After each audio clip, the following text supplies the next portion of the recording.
Que Deus nos dê um bom tempo na sua presença. 1 Timóteo capítulo 2. Que do mesmo modo as mulheres se ataviem em traje honesto, com pudor e modéstia, não com tranças, ou com ouro, ou pérolas, ou vestidos preciosos, mas como convém a mulheres que fazem profissão de servir a Deus com boas obras. A mulher aprenda em silêncio com toda a sujeição. Não permite, porém, que a mulher ensine, nem use de autoridade sobre o marido, mas que esteja em silêncio. Porque primeiro foi formado Adão, depois Eva. E Adão não foi enganado, mas a mulher, sendo enganada, caiu em transgressão. Salvar-se-á, porém, dando à luz filhos, se permanecer com modéstia na fé, na caridade e na santificação. Podeis assentar.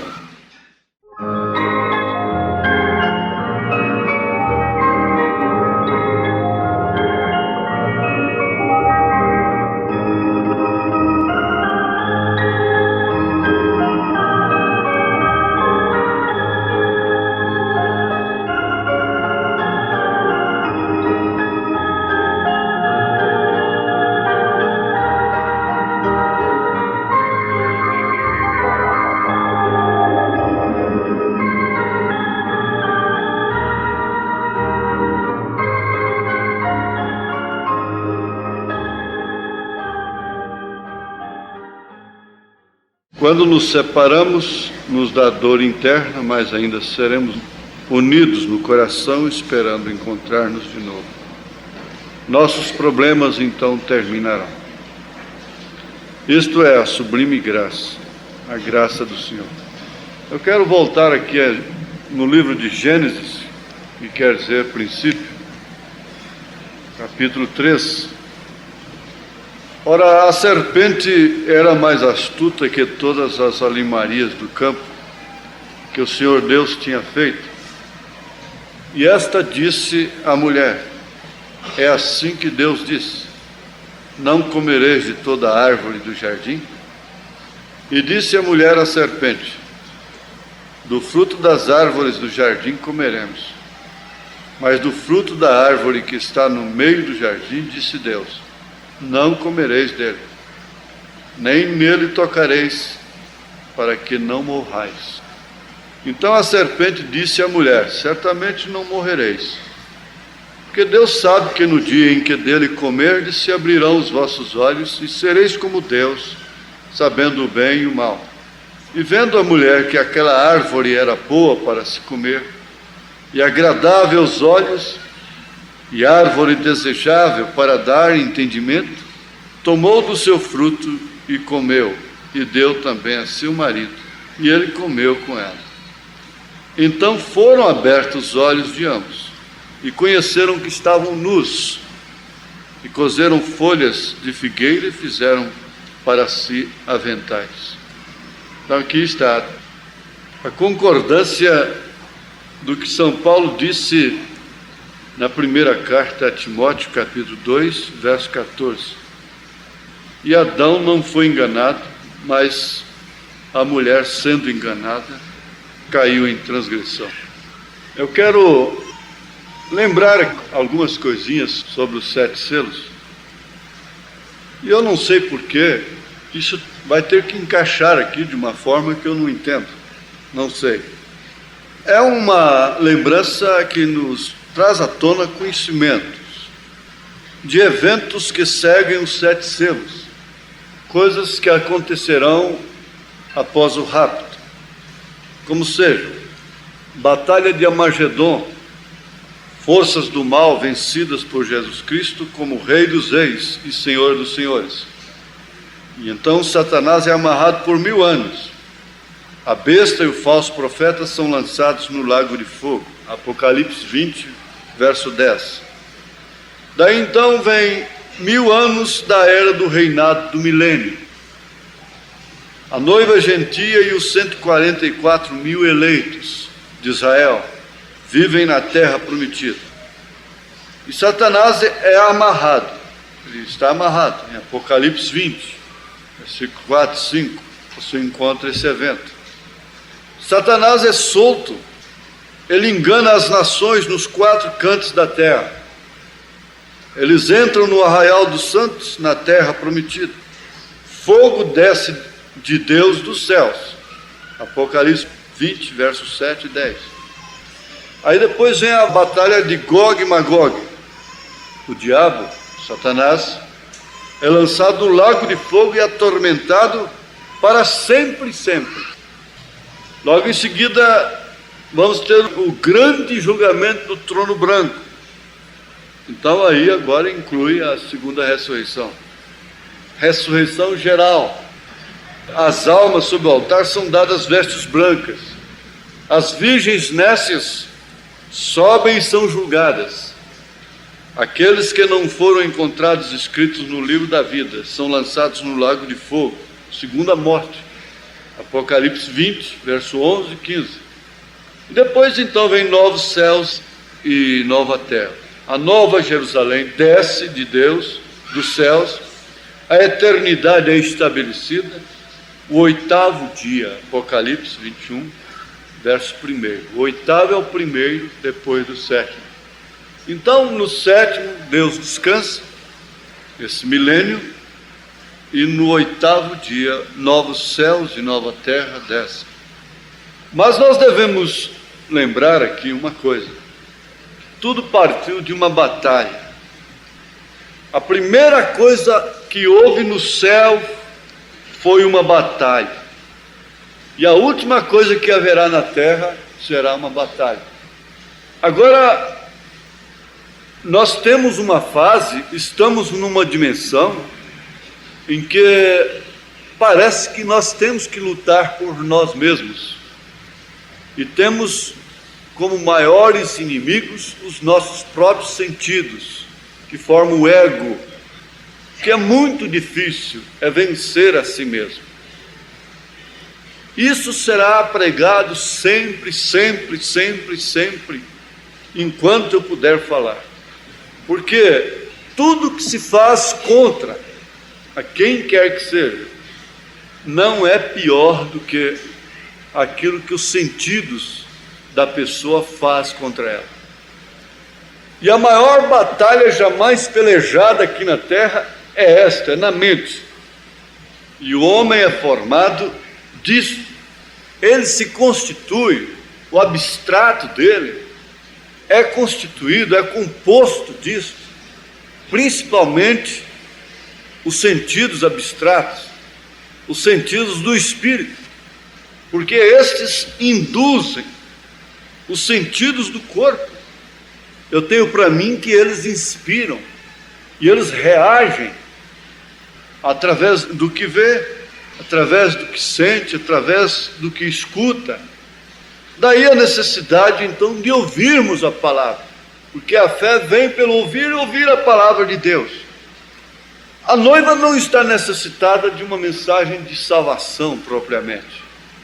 Ela não está nem mesmo necessitada de uma mensagem que venha combater especificamente, constantemente os credos, os dogmas e até mesmo o próprio pecado. Por quê? Nós sabemos que quando ela souber o que ela é e conhecer a sua posição, ela subirá no rápido. E o trabalho do Espírito Santo, a coisa que mais dá trabalho para o Espírito Santo é isso, por causa dos sentidos. Então nós somos compostos de inimigos, querendo nos defender. Os sentidos vivem em função de nossa defesa, da autopreservação, mas são eles que nos enchem de sentimentos diversos, são eles que nos dão temperamentos variados, são eles que nos fazem inconstantes, e são eles que roubam a nossa fé, perturbam a nossa fé. e às vezes abalam a nossa confiança uns nos outros. E se nós não cremos em sua gente, como podemos crer em Jesus? Diz o profeta. Mas vamos aqui, a primeira coisa que houve no céu foi uma batalha. Quando Lúcifer foi lançado, houve uma batalha com Lúcifer, ele foi derrotado. Ele foi lançado e veio à terra. Então foi quando lançou a perder o Éden. Bastava ele pôr um casal fora de ordem e o resto da humanidade acompanharia. E desde então tem estado contaminando.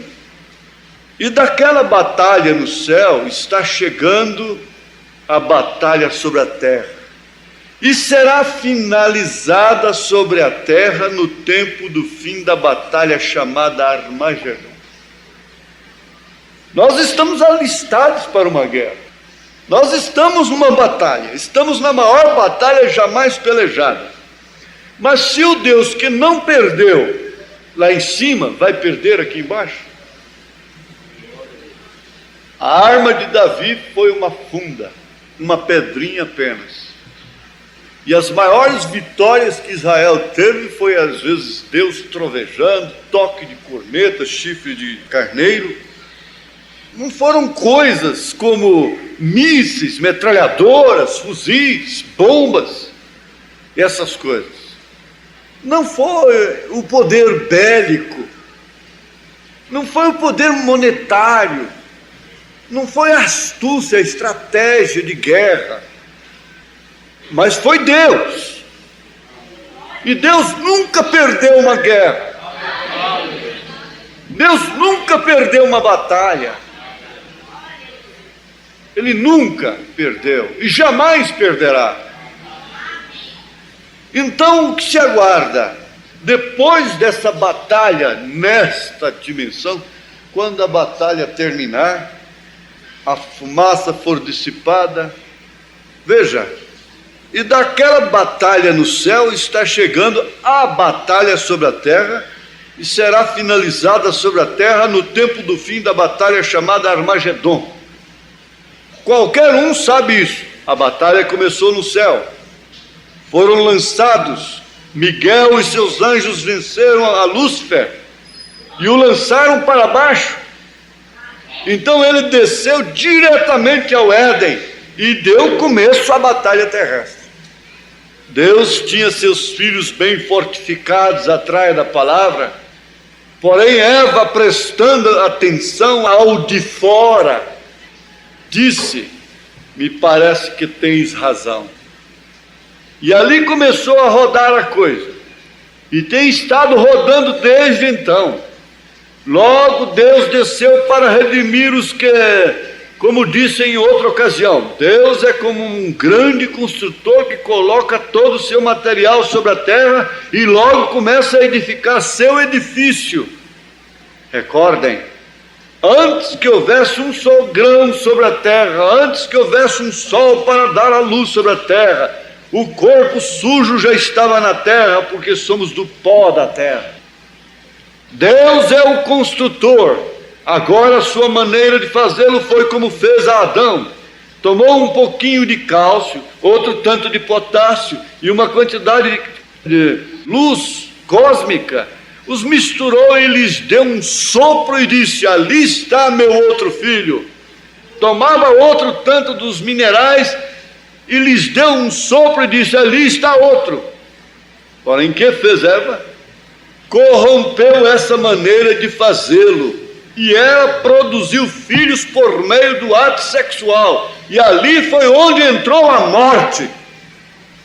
Eles querem a igualdade.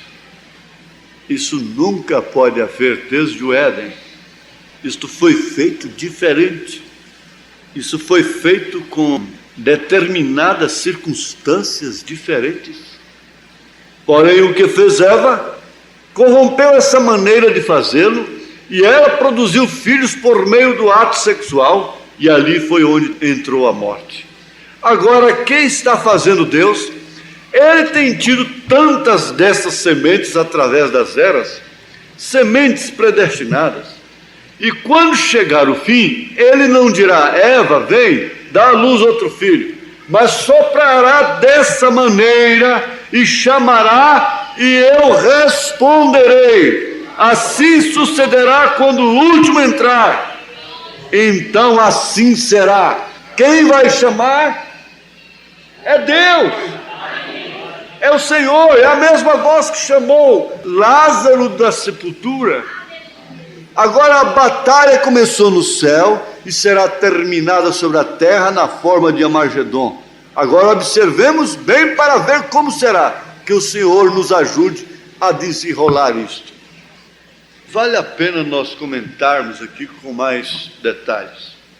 Nenhuma mulher no mundo, em qualquer princípio, é mais pura, mais santa do que Eva antes de ser enganada. Isso não rouba a autoconfiança de uma mulher, não pode tirar. Mas é justamente por aí que a igreja tem entrado. É justamente por este caminho de saber quem é. Eu sei quem sou eu e posso confiar em mim. É por aí que a igreja tem entrado. Nenhuma igreja hoje é mais santa e correta do que a igreja romana, aquela a qual Paulo escreveu, aquela que Paulo fundou, trabalhou ali na cadeia, batizando em nome do Senhor Jesus Cristo. Tinha, na verdade, a doutrina dos apóstolos, inclusive o batismo apostólico. Ela tinha o batismo em nome do Senhor Jesus Cristo. Nenhuma igreja hoje é mais santa e mais correta do que a igreja romana era. A igreja de Paulo em Roma era. Agora me diga, qual a mulher que é mais santa do que Eva antes de ser enganada? A ponto de não ver que estava nua porque estava coberta com véu da santidade?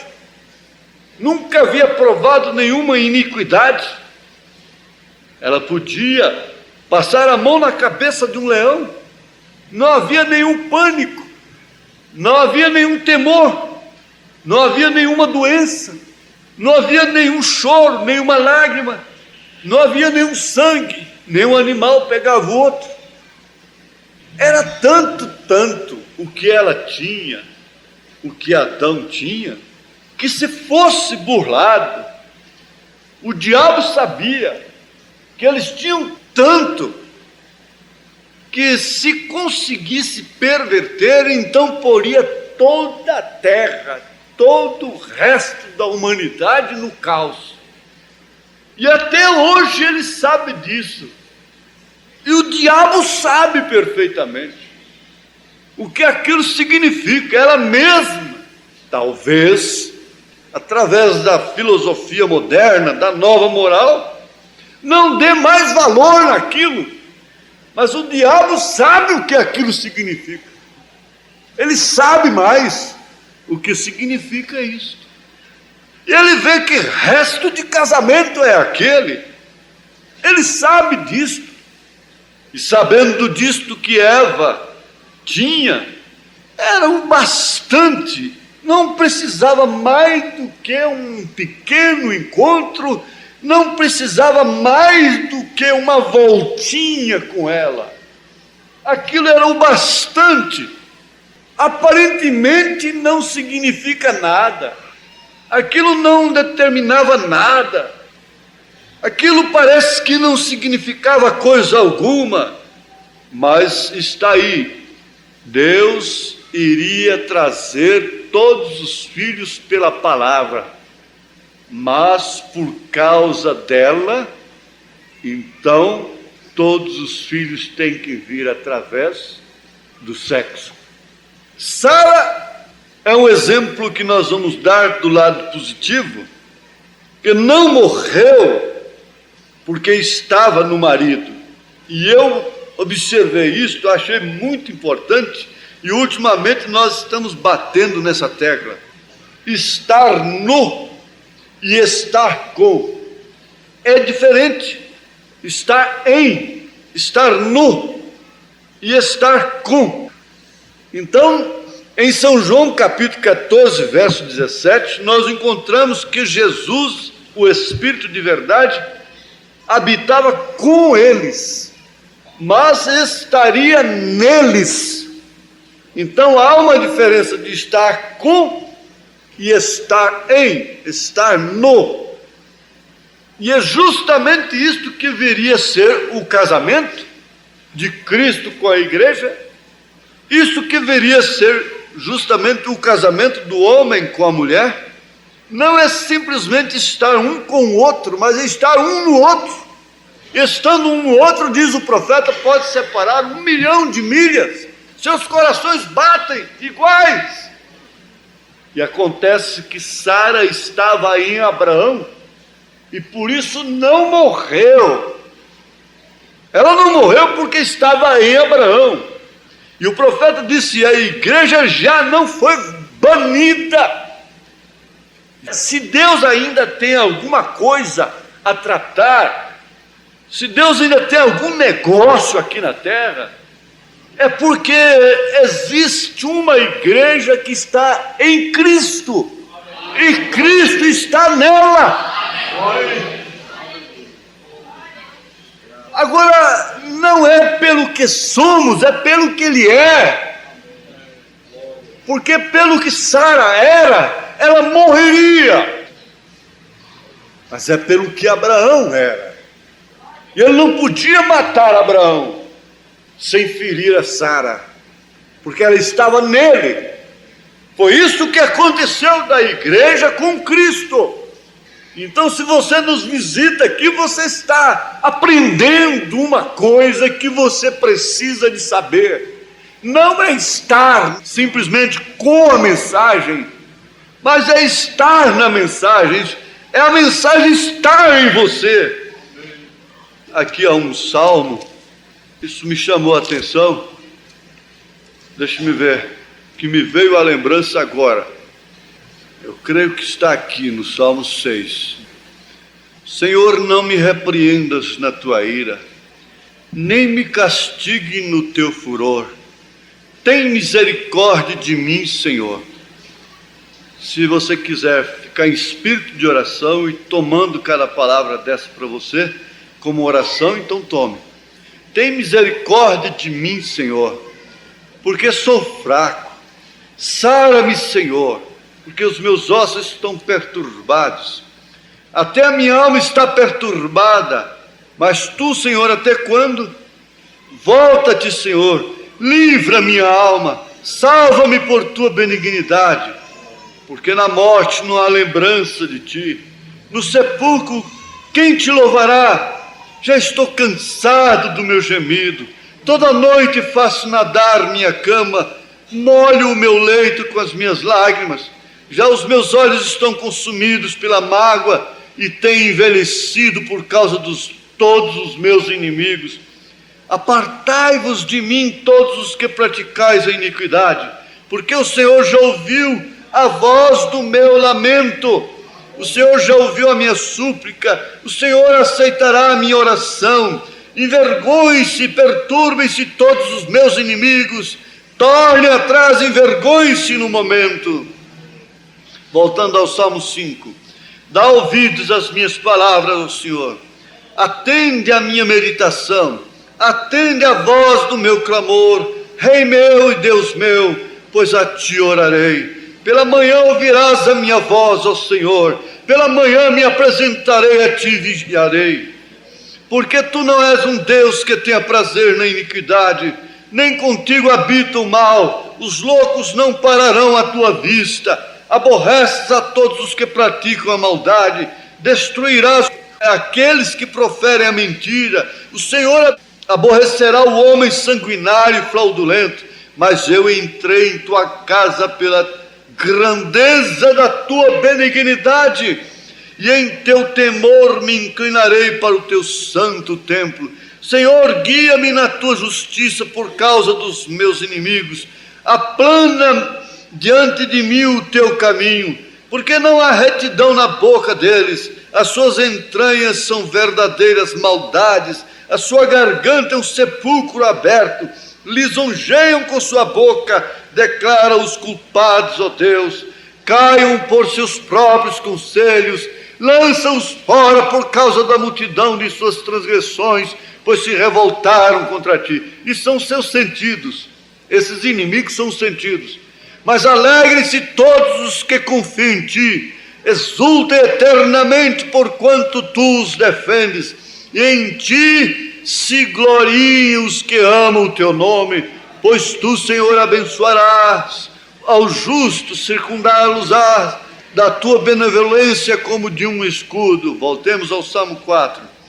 Ouve-me quando clamo, ó Deus da minha justiça, na angústia me deste largueza, tem misericórdia de mim, ouve a minha oração. Filhos dos homens, até quando convertereis a minha glória em infâmia? Até quando amareis a vaidade e buscareis a mentira? Sabei, pois, que o Senhor separou para si aquele que lhe é querido. O Senhor ouvirá quando eu clamar a ele. Perturbai-vos e não pequeis. Falai com o vosso coração sobre a vossa cama e calai-vos. Ofereceis sacrifícios de justiça e confiai no Senhor. Muitos dizem, quem nos mostrará o bem? Senhor, exalta sobre nós a luz do teu rosto. Puseste alegria no meu coração mais do que no tempo em que se multiplicaram o seu trigo e o seu vinho. Em paz me deitarei e dormirei, porque só tu, Senhor, me fazes habitar em segurança.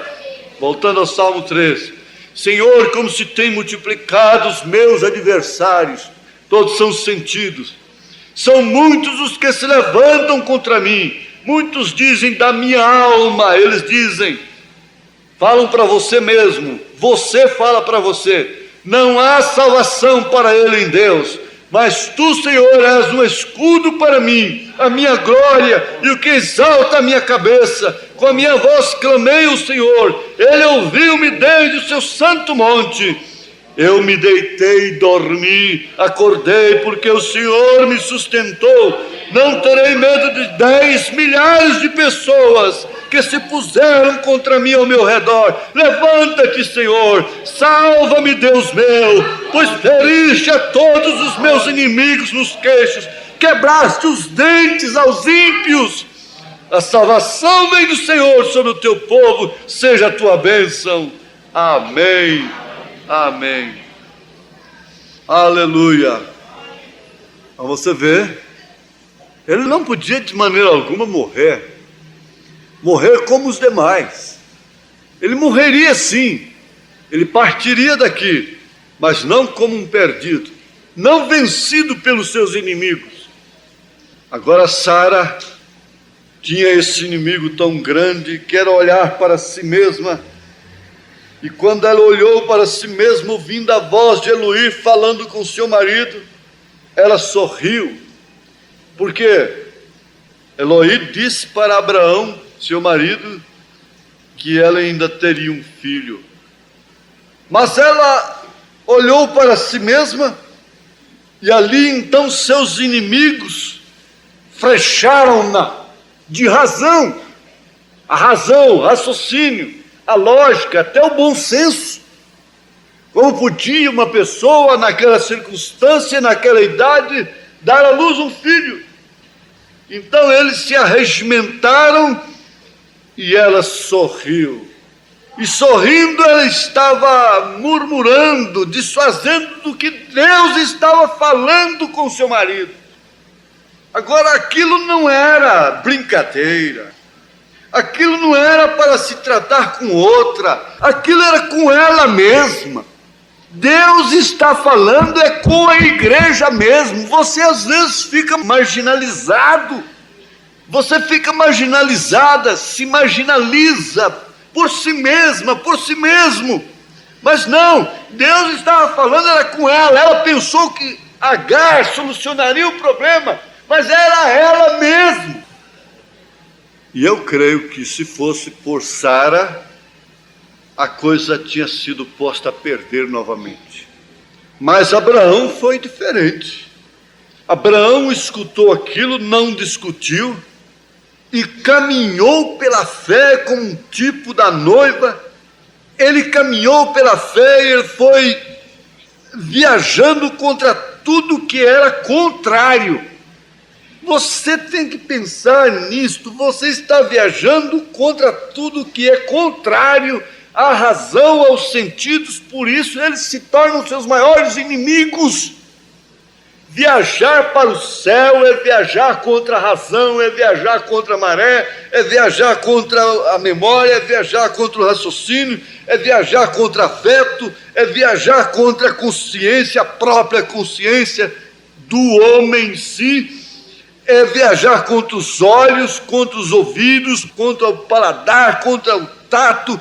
Viajar para os céus é viajar contra o mundo. Viajar para os céus é viajar contra a noite, contra o dia, contra o sol, contra a lua, contra as estrelas, contra os mares, as águas, é viajar contra as montanhas, é viajar contra os fios de alta tensão, é viajar contra os aviões, é viajar contra a bomba atômica, é viajar contra as espaçonaves, é viajar contra telefone, contra televisão, contra cinema, contra fumo, contra álcool, contra prostituição, contra venenos de todas as formas, é viajar contra a sociedade, é viajar contra o mundo religioso, é viajar contra o cosmos, a ordem social, é viajar contra os céus, e você foi arregimentado neste exército.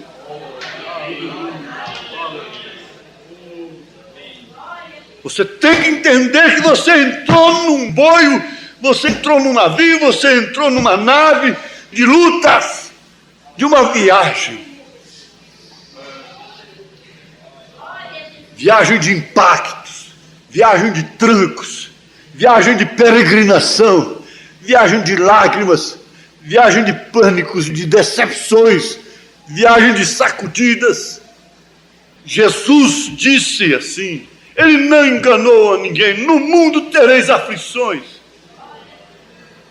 Viajar contra a lógica, viajar contra a razão, viajar contra os sentidos é a maior aflição que existe. Como aceitar determinadas condições e no seu íntimo dizer como Davi disse, no meu íntimo eu o adoro, no meu íntimo eu conheço as suas leis. Mas acontece que nós queremos vencer pela fé assim. Primeiro eu faço aqui uma plataforma e aqui eu ponho uma ponte de concreto com guarda-mão que até no escuro eu não erro. E eu vou lá, vou andando pela fé, vou por ela. E eu vou andando. Aqui eu fiz uma plataforma. É a minha plataforma de lógica, de razão, de visão, de audição, de paladar, de tato, de olfato, de memória, de razão, de consciência, de afeto, tudo aqui está. Agora aqui eu fiz uma ponte bem segura. E eu vou caminhando pela fé. Isso aqui vai ficando para trás. Mas vamos ver. Aqui eu vou indo, a fé é o firme fundamento das coisas que se esperam e a prova das coisas que não se veem. Então eu ouço uma mensagem de fé e eu faço isso, mas quando eu tromo nele, eu tenho um retorno aqui. No primeiro obstáculo eu já estou na minha plataforma, na primeira dor eu já descrevo a oração, na primeira reação contrária eu já estou no mesmo moinho, já estou na mesma plataforma. Agora, que tal se o obstáculo saísse e eu continuasse? Eu continuasse andando pela fé. Então o que viria a se cumprir? Enoque andou com Deus. E para andar com Deus só tem que ter fé. Para andar com Deus tem que ter fé. Para andar com baiano você tem que ter rapadura, farinha e carne seca. Para andar com um gaúcho você tem que ter churrasco e chimarrão. Mas para andar com Deus você tem que ter fé no embornal. Fé. Porque sem fé é impossível agradar a Deus. Deus não se agrada da pessoa que não tem fé, que não tem confiança nele. A falta de fé provoca murmuração. Lembre-se do Egito, lembre-se do deserto. E a coisa que mais irrita a Deus é falta de confiança nele. Porque a falta de fé causa murmuração, provoca murmuração, leva a pessoa a abrir a boca indevidamente. Eu sei que isso tem que acontecer. Então nós vamos partir daqui. Não é tudo que está certo com os homens que está certo com Deus. E não é tudo que está errado com os homens que está errado com Deus. Você está certo com a lei do país? Está bem? Enquanto ela não infringe a palavra de Deus, você vai guardar isto. Não é tudo que está certo com os homens que está certo com Deus. Não é tudo que está errado com os homens que está errado com Deus. E nós encontramos passagens bíblicas, muitas e diversas, que as pessoas estavam erradas com os homens, mas elas estavam cumprindo um propósito de Deus, e através delas Deus realizaria coisas que não poderia nunca jamais realizar através daqueles que aparentemente eram as pessoas indicadas para tal. Deus sempre realizou, foi assim, quando ele mandou Samuel na casa de Jessé, ele pegou logo o filho mais bonito, mais alto, o mais vistoso que qualquer moça escolheria dessa forma. O mais vistoso, o mais possante deles, mais alto, tinha mais tórax, tinha mais beleza, mais aparência. Mas Samuel olhou, o Espírito Santo disse: não é este. Então veio o segundo. O Espírito Santo, Deus disse para o profeta: não é este. Mas eles começaram pelo cartucho mais forte. Eles usaram justamente o bom senso. Eles usaram justamente a razão. Eles usaram justamente a boa fé de dar o melhor para Deus naquela hora. Pegaram o mais alto, o mais bonito, o mais inteligente, o mais forte, e trazer para o profeta ungir como rei. Mas Deus não. Deus disse: não é esse. Houve uma decepção. Veio o segundo. Não era tanto quanto o primeiro, mas quem sabe era o xodó da mamãe. Escapou para você. É você. Samuel olhou, amildou os olhos, e Deus disse: não é este. Que tal se eles começassem de trás para frente? Mas os sentidos, o bom senso não permitiu. Veio o terceiro. O terceiro é esse. Não pode ser menos do que este. Samuel amildou os olhos, olhou. Boa aparência o rapaz. É um bom soldado, mas não é este. Veio o quarto. Não é este. Veio o quinto. Não é este. Veio o sexto. Ah, agora é você, hein? Oh, meu filho, já beijou, a mãe de certo beijou lá no quarto. Rei de Israel. Pronto, rei de Israel, foi você, hein? Premiado. Nem se lembrava de Davi, um pequenino, Davi, o ruivo queimado de sol, que estava lá no campo com as ovelhas. Os sentidos não deixavam. Esse aí não dá, não pode ser ele, nunca, nem passava pela memória. Então, meu filho, foi você, e nenhum dos 5, é você mesmo, rei de Israel. Quando saiu lá, Samuel olhou: está muito bem, rapaz, mas não é você. Não há um outro? Jessé olhou para os lados, olhou um para o outro. Nós temos um ainda que está, mas esse é raquítico, ele só envolve com ovelhas, está lá no campo. Chamem-no. Quando entrou o espiluguinho lá dentro, foi entrando, Deus disse: é este. Aleluia, glória a Deus. É este aí. Samuel naturalmente vibrou, seus olhos correram águas. E ele então o que viu? Viu ali o rei de Israel, o homem segundo o coração de Deus estava ali, mas nem seus próprios pais podiam informar a respeito dele, por causa da razão, por causa da lógica, por causa dos sentidos. E então colocaram ali o pequenino Davi, e Samuel despejou óleo com graça na cabeça dele.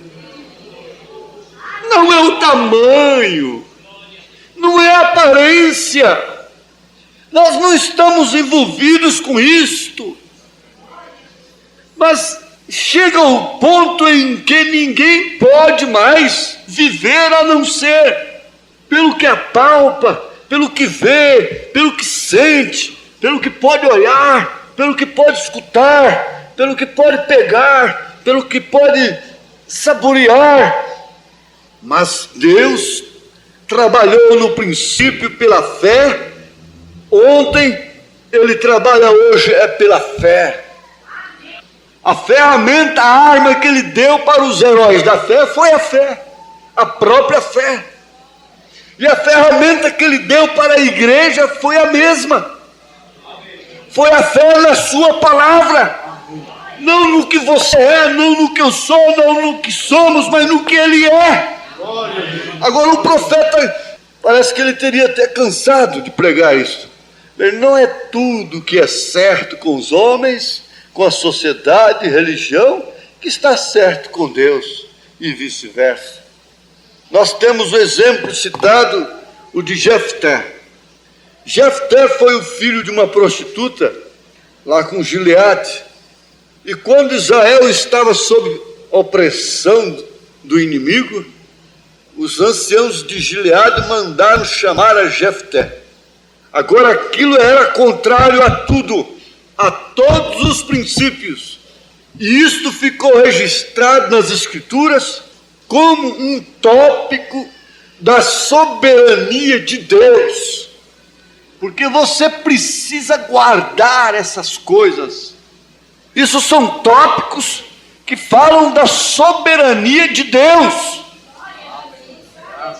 A soberania de Deus trouxe Jefté em cena e ele se tornou um herói por Israel, sendo um tópico de soberania. Porque se ele enquadrasse em todos os canais para ser um líder naquele dia, ele não seria um tópico de soberania.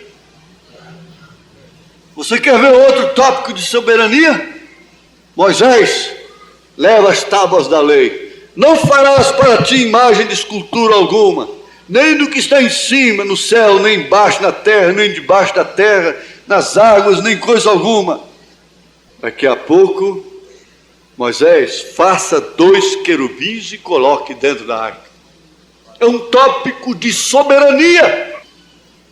Nós somos obrigados a ficar com o que está escrito, mas Ele é soberano. Ele não falhou com sua palavra, Ele é rei, Ele é soberano. Então quando você vê que tudo que você podia ser, você reúne tudo que você podia dar, você reúne tudo que você podia ser, você reúne tudo que você podia dar, e não dá nada, e ainda não oferece nem para preencher os requisitos de uma vida normal como cristão. O que você tem que fazer? Você tem que fechar os olhos para todo esse tipo de razão, para todos os espíritos especuladores, espíritos exploradores, espíritos que vivem chupando sangue, vampiros da fé, explorando, esgotando, defiando o câncer da fé. Você tem que fechar os olhos, você tem que tapar os ouvidos. Aquele grande comandante daquele navio que parecia ouvir aquelas músicas, e aquelas mulheres cantando, e aquelas coisas todas, e eles envolviam assim os marinheiros, e por fim saqueavam o navio. Mas aquele comandante disse: vocês me amarrem num poste e tampam meus ouvidos, e eu vou fechar os meus olhos. Eu quero ver, eu não vou ouvir aquela música.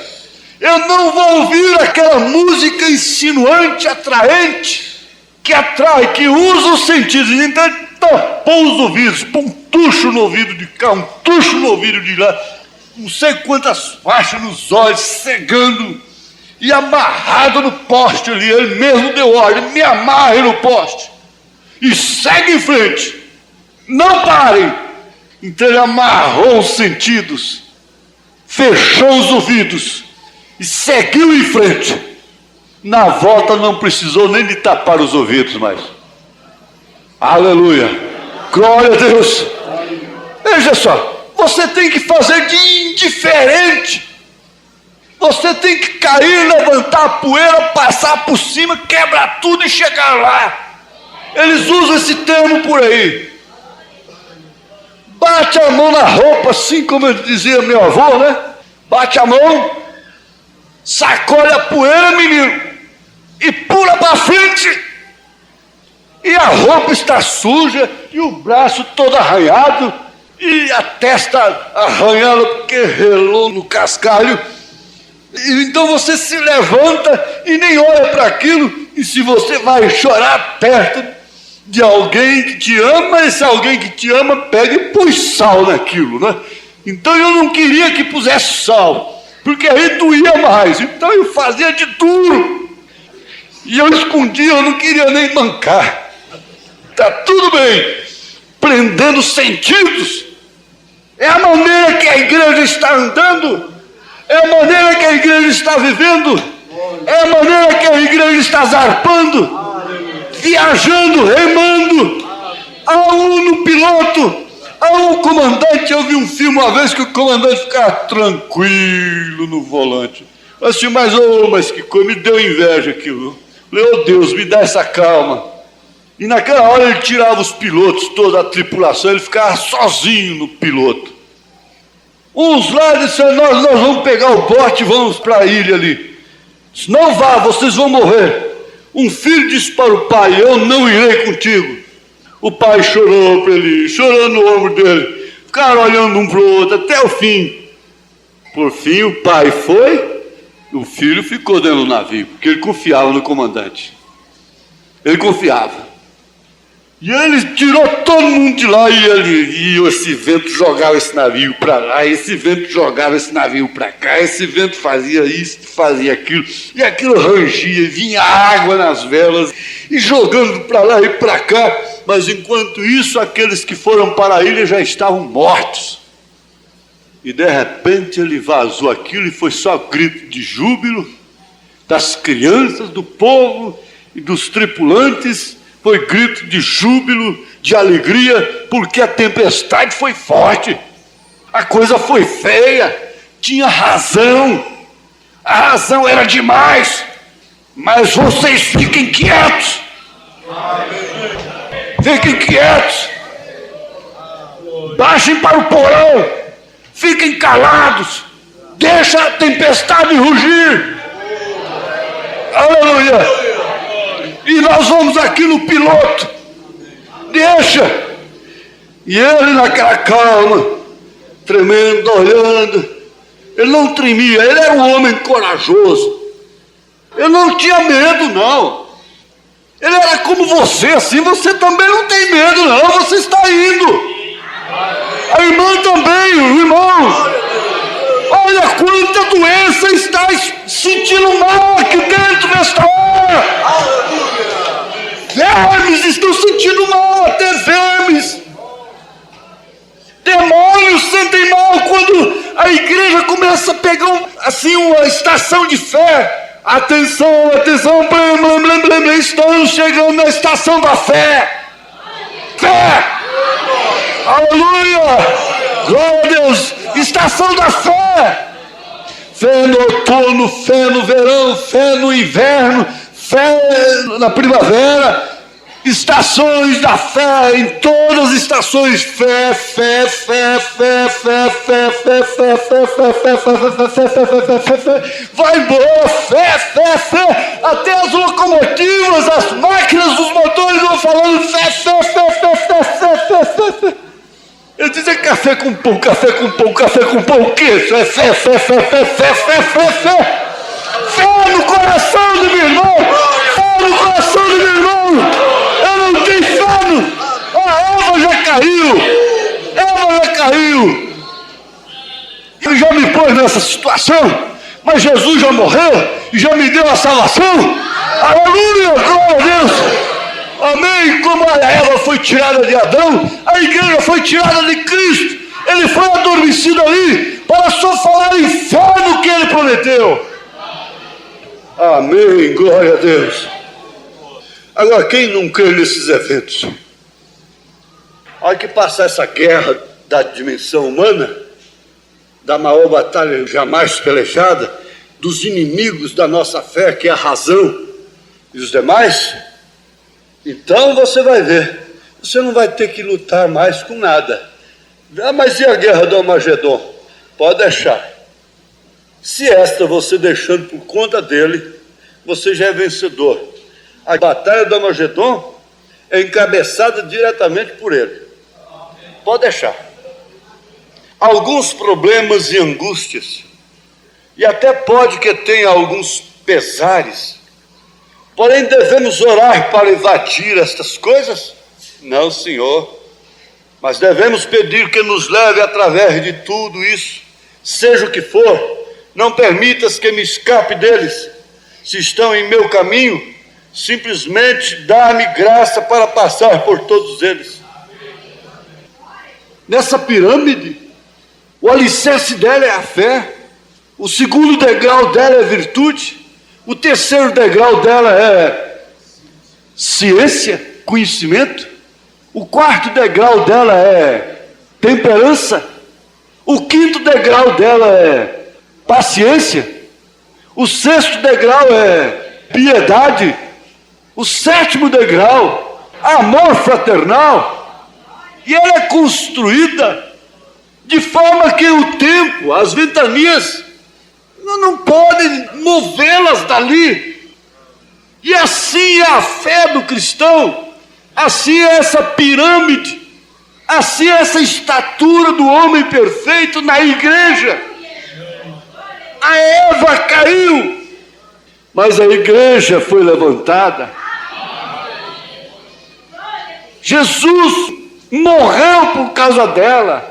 Como Adão morreu por causa de Eva, Jesus morreu por causa da igreja. Ele a amava tanto que a tomou a si mesmo para si. Mas ele venceu a morte por ela. Então o que acontece? Nós não temos razão de vivermos derrotados, apoquentados, chateados, embora tenhamos momentos de tristeza, como lemos no início, e os ventos e as coisas nunca moveram aquelas pirâmides, ventos de doutrinas, todos os ventos de doutrinas durante os séculos, não puderam tirar Atos 2:38 dessa pirâmide. Todos os ventos de doutrinas durante os séculos não puderam tirar as 7 eras de dentro da igreja. Todos os ventos de doutrinas não puderam tirar a promessa de Elias de dentro dessa Bíblia. Toda versão que já fizeram, Elias virá e restaurará todas as coisas.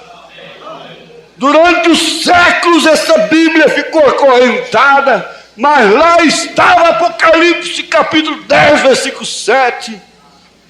Passaram os séculos, este grande imóvel estava lá, e você investiu, foi nisto, foi na Escritura, foi no assim diz o Senhor, e lá estava Apocalipse capítulo 10, verso 7. Mas nos dias da voz do 7º anjo, quando estiver para tocar a sua trombeta, se cumprirá todo o mistério, todo o segredo de Deus.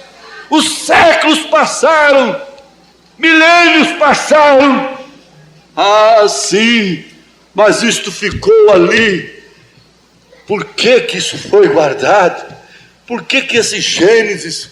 Por que que esses números, esses livros, esses profetas, esses salmos, esse Daniel, esses chamados pequenos profetas, estes evangelhos, estas cartas, estes Atos dos Apóstolos, esse Apocalipse? Um esperou aqui num pergaminho, num rolo, 500 anos. Outro esperou num pergaminho, outro rolo ali, mais 700 anos. Outro esperou num pergaminho ali, no outro rolo, para depois se casarem, se encontrarem um dia e formarem um só livro chamado Bíblia Sagrada. Escritos livros, 66 livros com 1.500 e tantos anos, separados um do outro, e não há um versículo que choca com o outro. Aleluia! Amém? O vento não levou, o ladrão não pôde roubar, a traça não roeu aquele pergaminho, o incêndio não queimou aquele pergaminho. Lutero entrou lá e leu e gritou: é de salvação a graça, é graça de graça. Prenderam por quantos anos, por quantos séculos, quanto tempo ficou Moisés no Egito? Não mudou, a traça não roeu, porque ele era tesouro de Deus. O ladrão não roubou, a ciência não roubou. Quanto tempo ficou Davi? Quanto tempo ficou Daniel no rei babilônico? A traça não roeu, o ladrão não roubou a sua fé. Quanto tempo você pode ficar aqui nessa terra de poeira? A traça não vai roubar, o ladrão não vai roubar, a traça não vai roubar a sua fé. Passa o tempo, deixa o tempo passar, as coisas acontecerem, e vê se essa pequena traça, essa coisinha, parece inofensiva, que encosta em você. Ei, como vai? Oi, levinha, pegajosinha. Ei, deixa eu, daqui a pouco você está com a veste furada. Mas traça não rói, ladrão não rouba o que Deus te deu. Ladrão não pode pegar na fé. Quando ele leva para pegar, a sua mão fica vazia. Ele não encontra nada para pegar. Ele não encontra nada. É isto. Agora, eu fico pensando assim: meu Deus, o que é isto? O que está acontecendo? Eu pensei, me veio aqui, eu falei, mas que jeito que isso vai encaixar? Não tem jeito.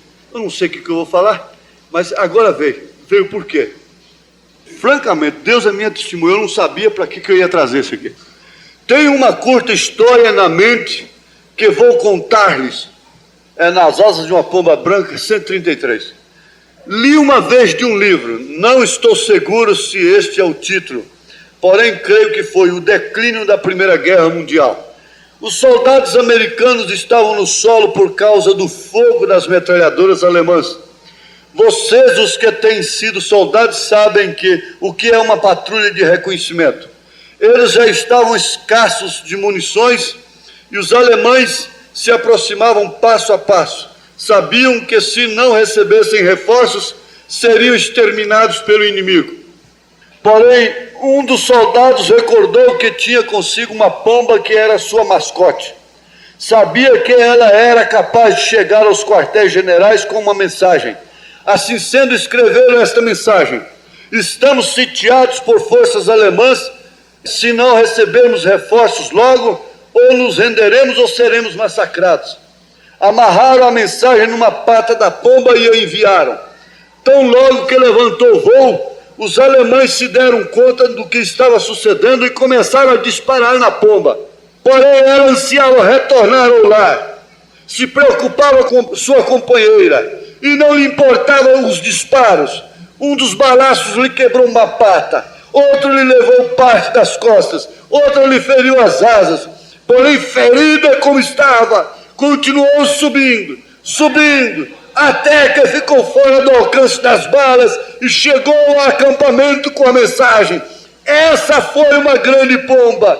Porém, ó irmão, Isaías 53 nos fala de um que desceu do lar, e tudo isso era bom, e ele foi ferido pelas nossas transgressões e moído pelas nossas iniquidades. O castigo que nos traz a paz estava sobre ele, e por suas pisaduras somos sarados.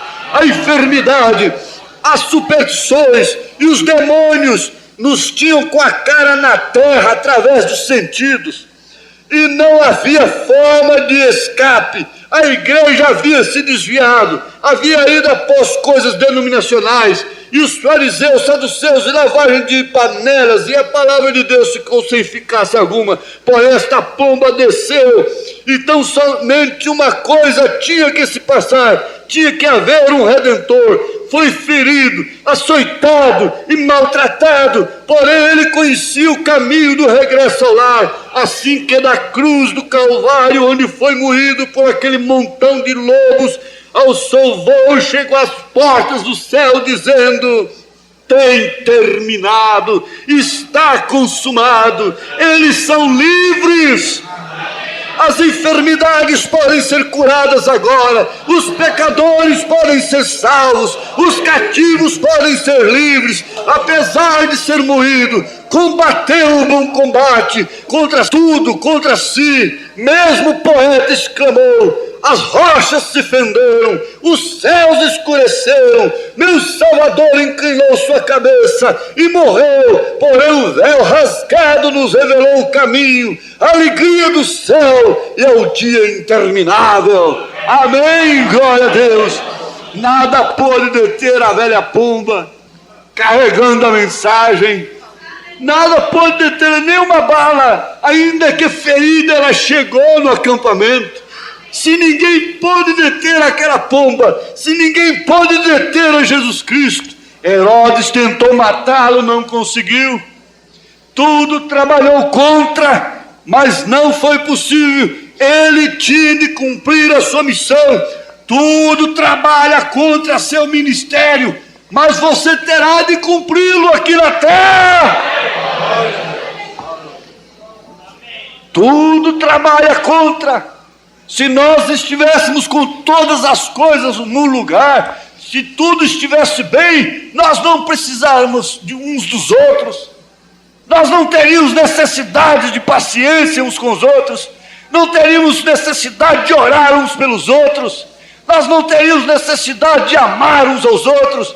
Se tudo estivesse bem nessa dimensão, tudo estivesse bem entre nós, tudo no seu lugar, não haveria necessidade de nenhum culto mais, não haveria necessidade de oração, não haveria necessidade de pregação. Mas nós ainda estamos num tempo de guerra, batalha. Você espere passar esse mau tempo, então nós vamos ser felizes. Se não podemos ser felizes neste mau tempo, como poderemos gozar de felicidade quando tudo estiver no lugar certo? O que dá sabor é a vitória. O que dá um abraço choroso de alegria é vencer junto. É vencer junto. É unanimidade. É a batalha jamais pelejada. Que tal você fica aí e eu vou lá quando eu voltar, então nós somos companheiros. Você dirá: não, eu irei também, eu tenho que lutar também. Se eu tenho que vencer, eu tenho que lutar. Esforça a minha coragem, Senhor. Aleluia, glória a Deus. Vocês vão comigo? Vocês estão dispostos a enfrentar todos os ataques do diabo comigo? Ele está escutando agora, mas Jesus também está ouvindo isso.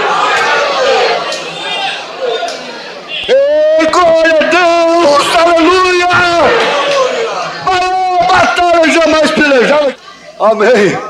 Levai o escudo, sim, da fé, pois a peleja dura é, mas promessa tem dos nós, de jamais lutarmos sós. Justiça do mal não temer, nos combater até vencer. Olhos campeões nos céus, a vitória vem de Deus. Todo mundo! Bebe, vamos ter. Todos, todos!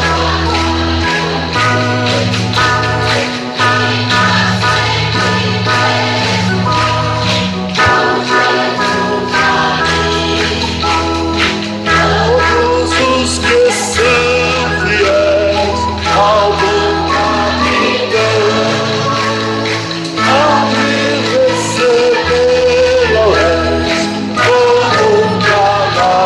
vamos aplaudi-lo. Aleluia. Glória a Deus. Glória a Deus. Glória a Deus. Glória ao Senhor Jesus. Aleluia. Aleluia. Aleluia. Aleluia. Glorifique-o. Aleluia. Glória a Deus. Aleluia. Oh, Pai bendito. Sabemos que essa primeira batalha foi nos céus e agora ela é na terra. Mas por fim, Senhor, não haverá mais batalha. Todos seremos coroados, todos de glória e de virtude eterna.